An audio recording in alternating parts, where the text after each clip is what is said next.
The conference room smelled like stale coffee and broken promises. Victor Langley sat across from me, hands folded on the table like a priest delivering bad news. His smile was practiced, the kind that never reached his eyes. "Allison, you're a valuable part of this team," he said, and I felt my stomach drop. I knew what came next. I had heard this speech before. But the timing isn't right for advancement.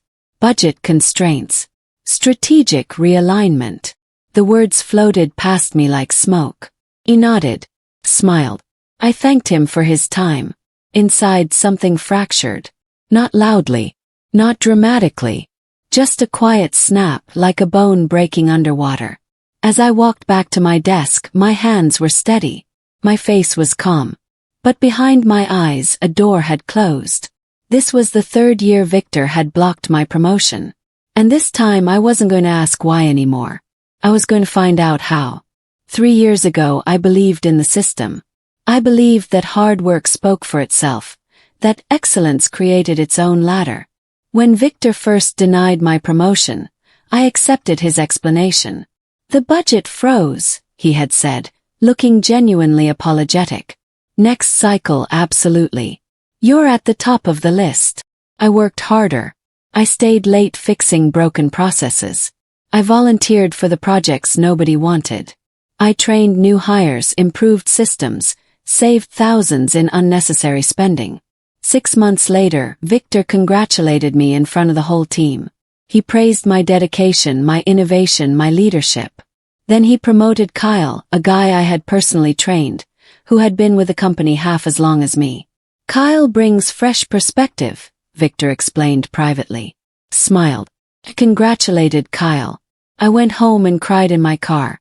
But I told myself it was timing. Bad luck. Politics. I didn't know yet that this was the beginning of a pattern. I didn't know that Victor's congratulations were the compensation for advancement he never intended to give. The second year hurt worse because I saw it coming. Victor had been supportive all year. He invited me to leadership meetings, asked my opinion on strategy, called me his right hand. When promotion season approached, I felt confident. I had delivered everything he asked for and more. The meeting lasted 4 minutes. Victor framed it as growth opportunities. "You need more cross-departmental visibility," he said. "More executive presence." His words were gentle, but they planted doubt. Maybe I wasn't ready. Maybe my instincts were wrong. Maybe I was too direct, too quiet, too much, not enough. I started softening my voice in meetings. I stopped volunteering ideas unless asked. I watched other people present my work and stayed silent. The workplace felt colder. Victor's praise remained public and frequent. But privately, advancement vanished like fog. By the end of that second year, something shifted inside me. I wasn't confused anymore. I was suspicious. And suspicion, I would learn, was the beginning of clarity. The third rejection replayed in my mind on a loop. I analyzed every word, every pause, every micro-expression. "You should be grateful you're still here," Victor had said. Not directly. But the implication hung in the air like smoke. He hadn't said I wasn't ready. He said the timing wasn't right. But timing is never wrong for 3 consecutive years unless someone is controlling the clock. I sat at my desk that afternoon, staring at my computer screen. Around me, the office hummed with normal activity. Phones rang. Keyboards clicked. People laughed at the coffee station. Everything looked the same, but I was different. I wasn't angry. Anger is loud and temporary. What I felt was colder, sharper. It was certainty. Victor wasn't unsure about my abilities. He was certain about something else entirely. He was certain I wouldn't push back. Certain I would keep performing. Certain I would stay quiet. For 3 years he had been right. But something fundamental had changed. I stopped asking why he blocked me. I started asking how. And that question changed everything. I didn't storm into HR. I didn't send angry emails. I didn't complain to coworkers over lunch. Instead, I did something Victor never expected. Kept doing excellent work. But now I documented everything. Every conversation became a follow-up email. Thanks for the feedback today, Victor. Just to confirm, you'd like me to focus on cross-departmental projects this quarter. I'll prioritize the analytics initiative and the process redesign. Every project got a paper trail. Deliverables.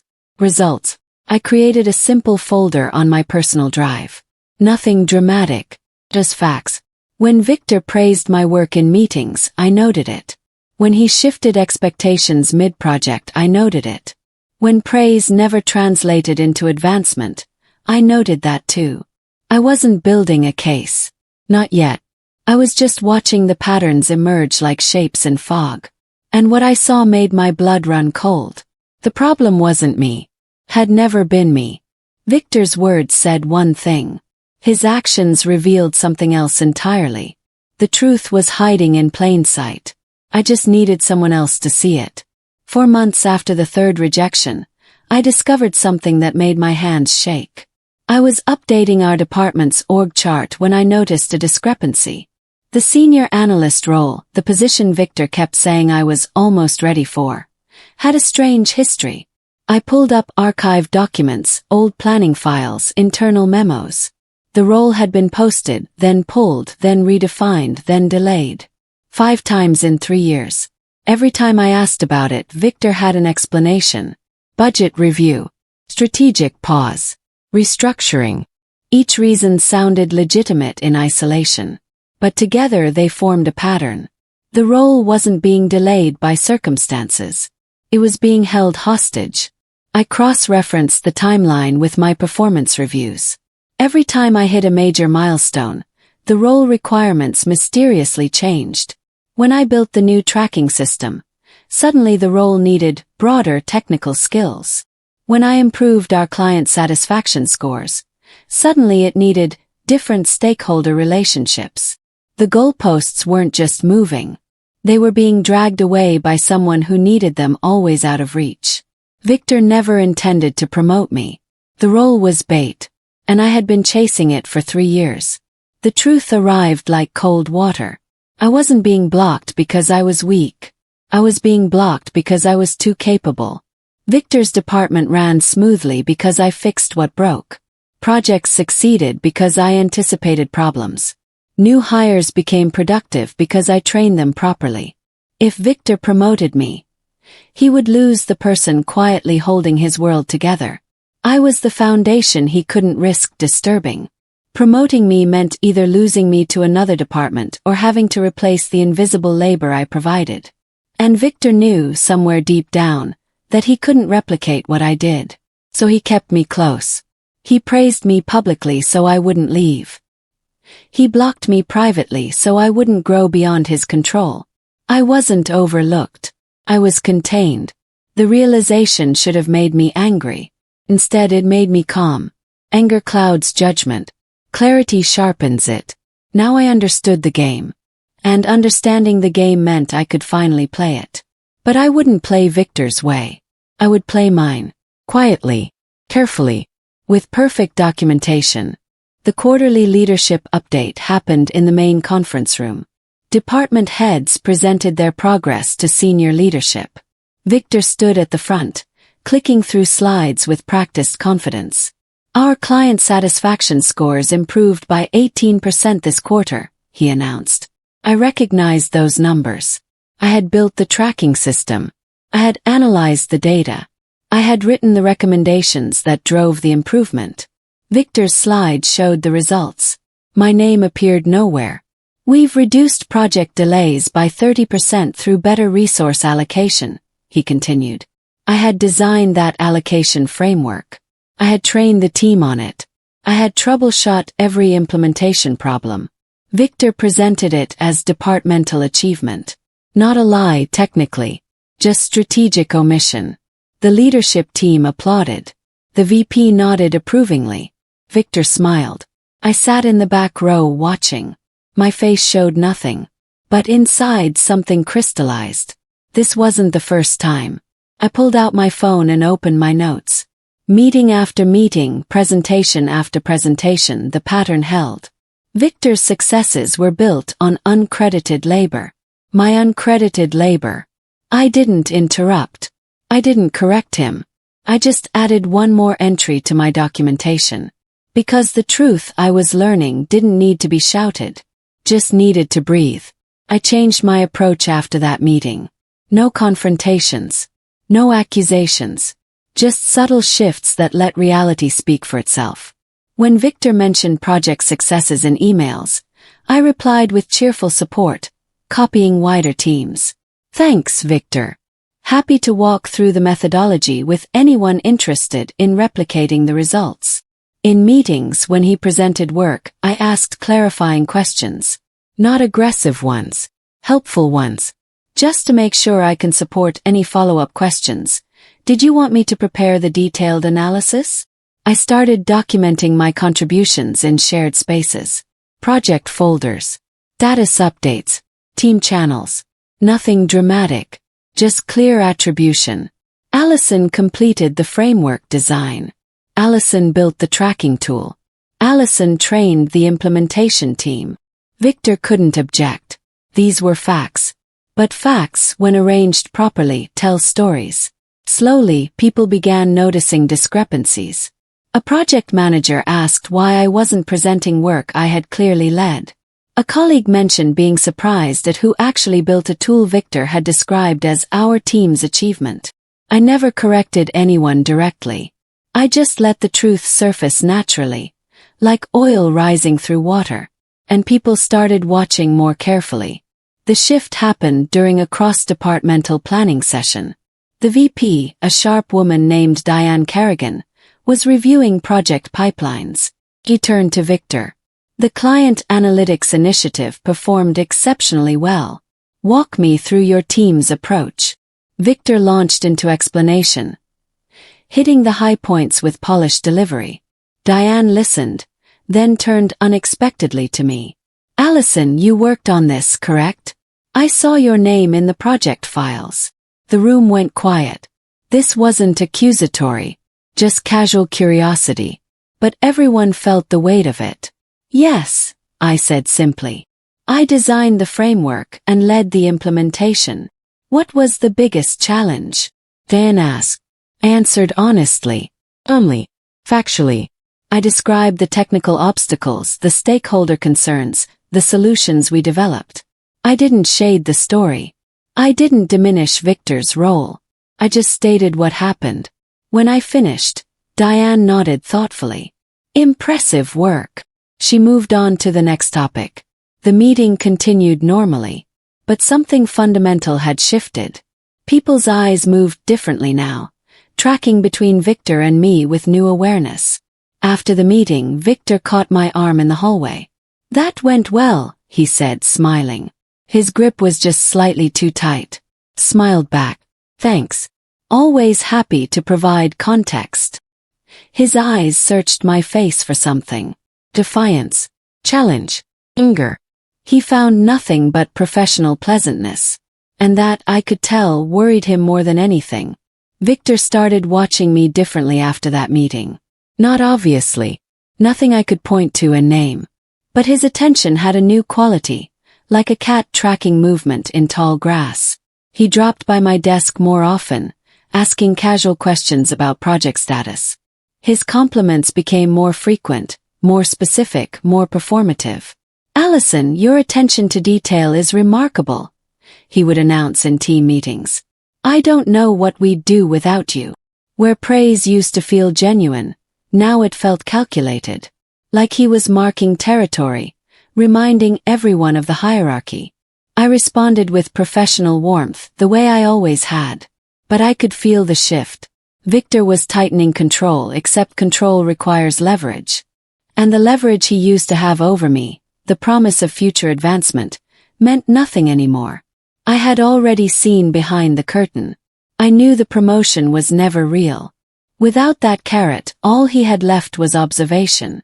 So I gave him nothing to see except competence and cooperation. I arrived early. I delivered excellent work. I supported my teammates. I documented everything. My performance was flawless. And that, I think, unnerved him most of all. Because people who are planning to leave usually show signs. disengagement, reduced effort, quiet resentment. I showed none of those things, which meant he couldn't predict what I was actually planning. The exclusion started subtly. First, I wasn't included in a strategy planning meeting. Didn't want to overload your schedule, Victor explained when I asked. Then my feedback on a project proposal was overlooked. We needed to move quickly. I'll loop you in next time. Small things. Easy to explain individually. But together they formed a pattern. My access was being restricted. Other changes followed. Victor's feedback became vague and contradictory. My work was great but needed refinement. I was valuable but needed better alignment. Words that sounded supportive but meant nothing concrete. Then the culture conversation started. I want to make sure you feel connected to our team vision, Victor said during a one-on-one. Some people have mentioned you seem distant lately. I hadn't changed anything about my behavior. But perception is easy to shape when you control the narrative. Victor was building a case, the kind built with soft words and subtle implications. He was preparing an exit for me. Not a firing.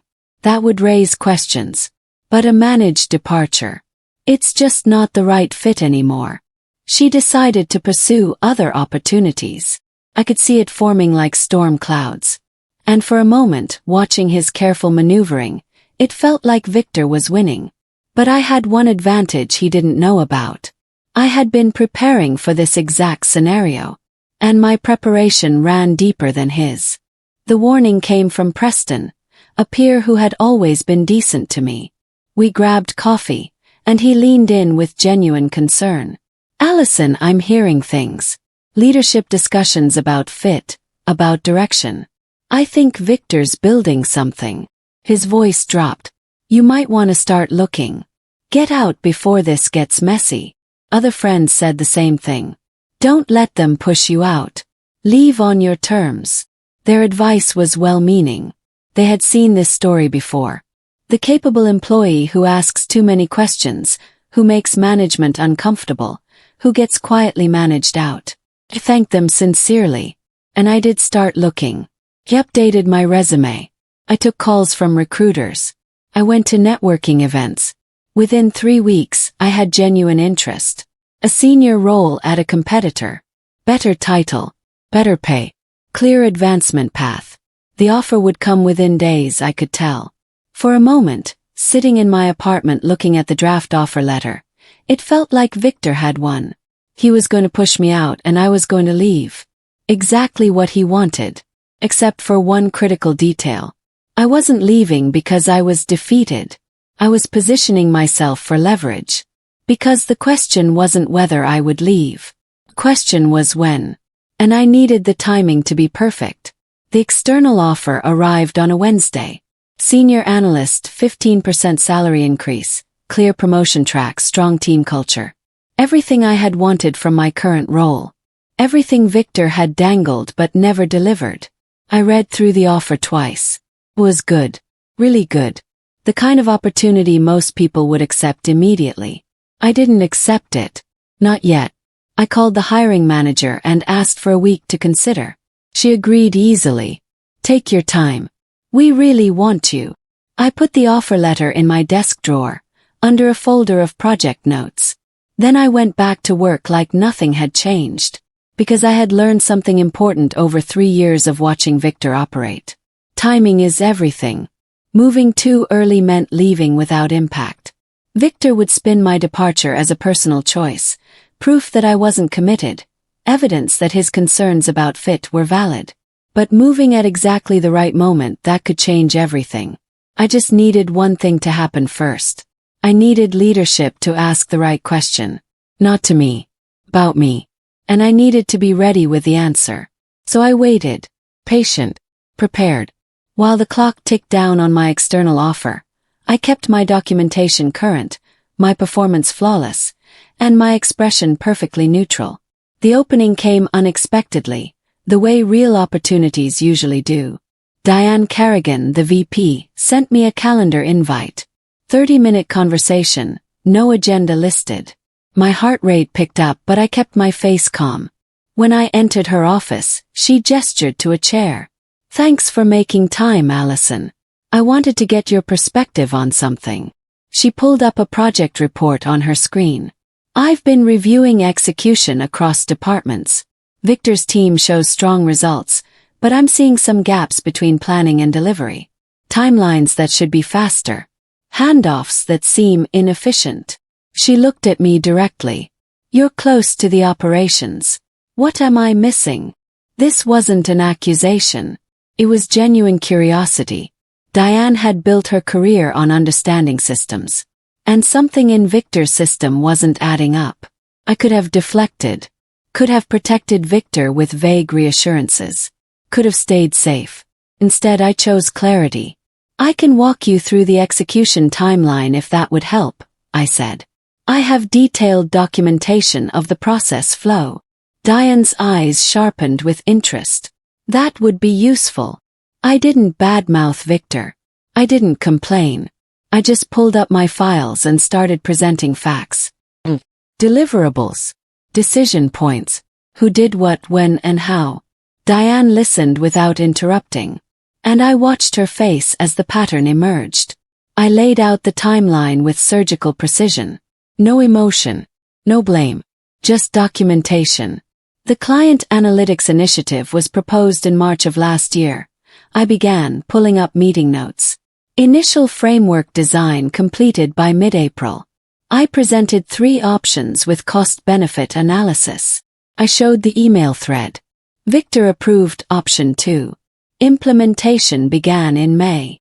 I walked through each phase, showing the deliverables, the timelines, the obstacles overcome. Every step had documentation. We encountered resistance from the sales team in June. I drafted the stakeholder communication plan and led the alignment meetings. Issues resolved by early July. I pulled up performance reviews. In my mid-year review, Victor noted that I needed more cross-departmental visibility. However, the analytics initiative provided exactly that visibility. The requirement changed after I had already met it. Diane's expression remained neutral, but she was taking notes. I continued through project after project, each with the same pattern. Work completed. Credit diffused. Requirements shifted. The process redesign project shows similar timing, I said, clicking to a new folder. Completed February this year. Resulted in 30% efficiency improvement. Requirements for advancement changed to include different technical skills in March. Diane set down her pen. The silence stretched for 5 seconds. Then she asked one simple question. "Has Victor ever clearly defined what would qualify you for promotion?" The question hung in the air like a blade. I met Diane's eyes. "Not in writing. He's provided verbal feedback about areas for growth. But when I've addressed those areas, new requirements appear." I pulled up one final document. My promotion discussion notes from 3 years. First year, the feedback was timing and budget. Second year, executive presence and cross-departmental visibility. Third year, strategic thinking and stakeholder management. I showed her my performance reviews, placed side by side. Each review rates me as exceeds expectations in all categories, including the categories that were cited as development areas in previous promotion discussions. Diane scrolled through the documents slowly. Her face remained professionally neutral, but I saw the moment comprehension landed. The question forming in her mind. The one Victor couldn't answer without exposing himself. She looked up at me. "These projects you documented. The analytics initiative. The process redesign. The efficiency improvements. These results were presented in leadership updates as departmental achievements." "Yes," I said simply. "And Victor led these projects." It was a simple question. Factual question. But it was a trap. If Victor had led them, why couldn't he answer detailed questions about execution? If he hadn't led them, why did he present them as his achievements? Either answer exposed a problem. "I led the execution," I said quietly. "Victor provided departmental oversight." Diane nodded slowly. She closed her laptop. "Thank you, Allison. This context is helpful. The next morning, I arrived to find a meeting on my calendar. Executive Leadership Team Discussion. Attendees: Diane, the CEO, the CFO, and me. Victor was not invited. Felt my pulse quicken. This was it. The moment where everything either moved forward or collapsed. The meeting was short. 15 minutes. Diane asked me to walk through the project execution framework I had developed. Not the results. Process. How decisions were made. How problems were solved. How work was allocated and completed. I presented clearly, factually, without editorializing. When I finished, the CEO asked one question. Is this documentation you maintain personally? Or is this standard practice in Victor's department? I maintain this personally, I said. I found it helpful for tracking progress and ensuring continuity. The CFO exchanged a glance with Diane. Something silent passed between them. Thank you, Allison, Diane said. We appreciate your time. Please keep yourself available this week for potential follow-up questions. I nodded and left. Walking back to my desk, the office felt different. People weren't looking at me differently yet. But the air pressure had changed. That afternoon, Victor had an unexpected meeting with Diane. He returned looking confused. Not worried yet, but uncertain. Over the next 3 days, his calendar filled with leadership meetings I wasn't part of. Project reviews. Strategic discussions. One-on-ones with the CEO. The protection he used to have was evaporating. And everyone could feel it. Victor wasn't fired.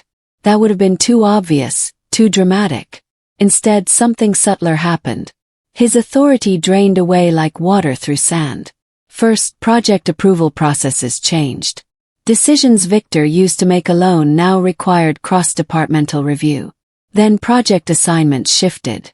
The high-visibility initiatives went to other teams. Victor kept the operational work, the unglamorous maintenance. People stopped deferring to him in meetings. When he spoke, others would glance at Diane first, checking whether to accept his direction.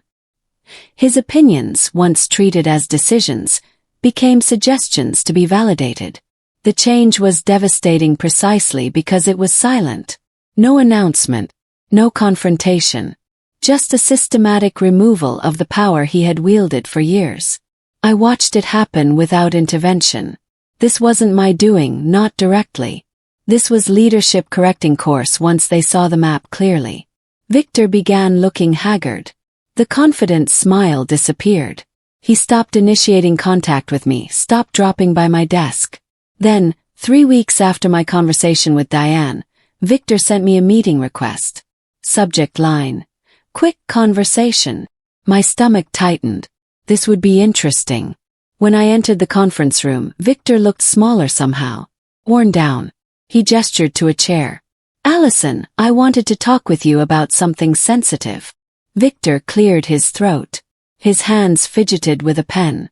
I know things have been difficult lately.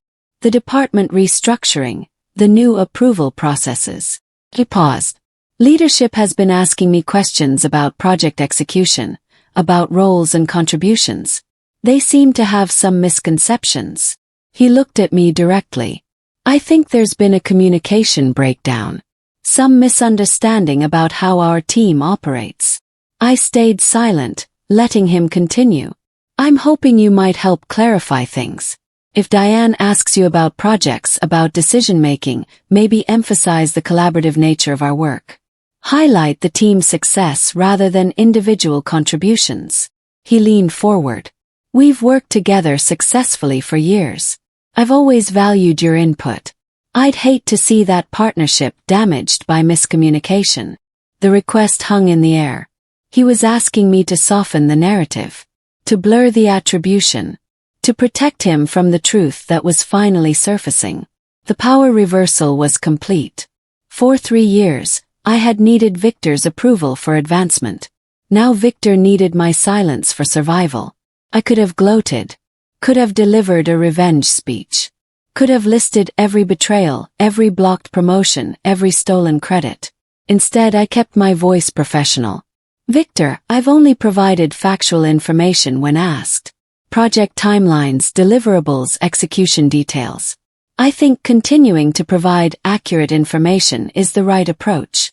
His face fell. But you understand that leadership wants team players. People who support the broader organization. I met Victor's eyes calmly. I am supporting the organization by ensuring leadership has accurate information to make good decisions. He opened his mouth to respond, then closed it. He could hear the boundary in my voice, clear and unmovable. I appreciate you reaching out, I continued, but I don't think I can help with the narrative you're describing. I need to maintain my professional integrity.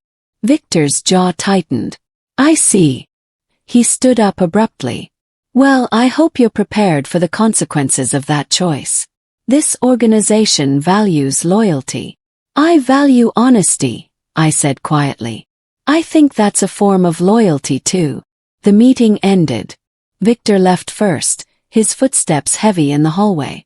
I sat for a moment in the empty conference room, feeling the weight of what had just happened. I had drawn a line. No revenge speech. No emotion. Just boundaries, clear and firm.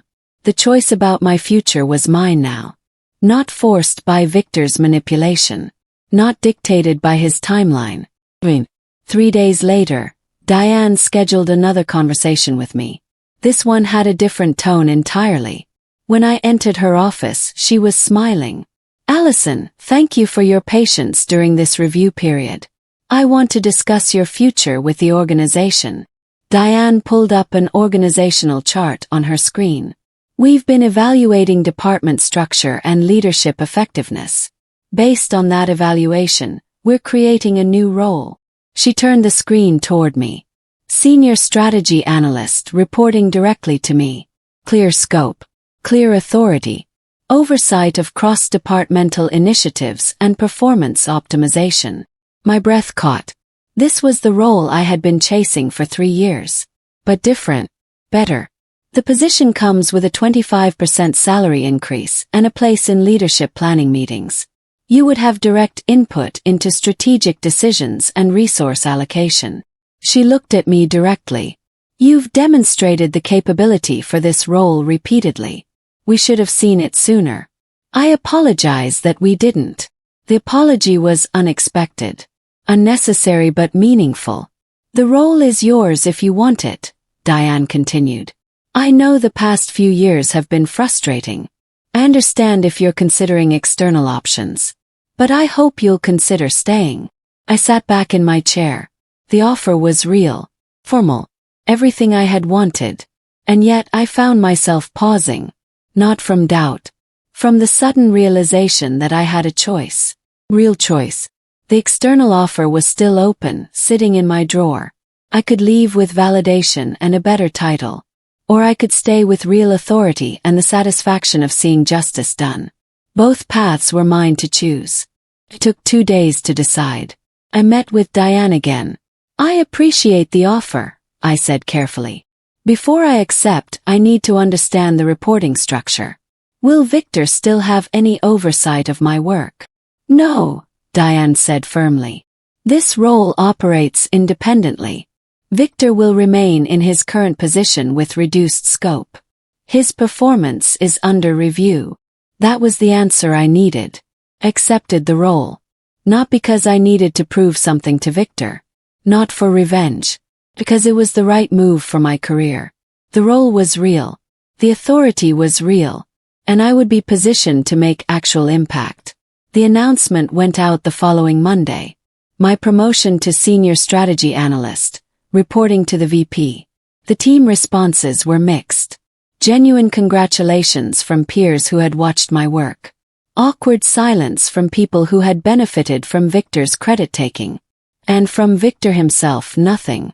He stayed in his office, door closed. I didn't seek him out. Didn't gloat. Didn't even make eye contact in the hallway. My victory wasn't about his defeat. It was about my advancement. 2 weeks into the new role, I was leading my first cross-departmental strategy meeting. Victor attended, sitting in the back. When I presented the quarterly objectives, He raised no objections. He simply listened, taking notes like everyone else. The reversal was complete. But it felt less like triumph and more like resolution. Like something that should have happened years ago finally clicking into place. Victor's presence in the office faded over the following months. Not dramatically, just gradually. He stopped attending optional meetings. He took more work from home days. His contributions in discussions became minimal, procedural. People stopped seeking his input. His approval was no longer required for decisions. His opinion was no longer weighted heavily. He became, in essence, irrelevant. Not through public humiliation. Through natural consequences. When you build authority on other people's work, that authority collapses when the truth emerges. There was no dramatic confrontation. No vengeful final conversation. Just slow, steady erosion of influence. I heard through office gossip that Victor was interviewing elsewhere. Good for him, I thought. Maybe he would learn something. Maybe he wouldn't. Either way, it wasn't my concern anymore. My focus was on my own work, my own team, my own growth. I rebuilt relationships with colleagues who had watched me get overlooked for years. I mentored junior staff, making sure to give clear feedback and genuine development opportunities. I made sure credit went where it belonged. The department culture shifted. Projects moved faster. Communication improved. People felt more engaged. Turned out, when you don't spend energy managing narratives and controlling information, actual work gets done better. 6 months into my new role, I was sitting in a leadership planning meeting when Diane asked my opinion on a major initiative. Everyone turned to listen. My perspective mattered. My expertise was valued. This, I realized, was what I had been working toward all along. A year after that third rejection, I sat in my office reflecting on everything that had happened. Victor had left the company 3 months earlier. No dramatic exit. Just a quiet departure for new opportunities. I didn't feel victorious about his leaving. I felt relieved that the chapter was closed. The lesson I learned wasn't about revenge. It was about documentation, patience, and letting truth speak for itself. Victor had blocked me because he needed control. But control built on suppressing other people's talent is fragile. It only lasts as long as nobody looks closely. The moment leadership saw the reality behind the narrative, the structure collapsed. I didn't beat Victor by fighting harder. I didn't win through aggression or confrontation. I won by maintaining my integrity, documenting my contributions, and waiting for the right moment to let the truth breathe. People who block others don't build power. They delay their own exposure. And eventually always the truth surfaces. My promotion was real now. My authority was earned. My future was mine to shape. And the greatest victory wasn't watching Victor fall. It was knowing that I had never compromised who I was in the process. I had stayed professional. I had stayed honest. Had stayed me. And in the end that was enough. The door to my office had my new title on it. Senior Strategy Analyst. 3 years late. But worth the wait. Because it was finally mine. Truly, completely, deservedly mine.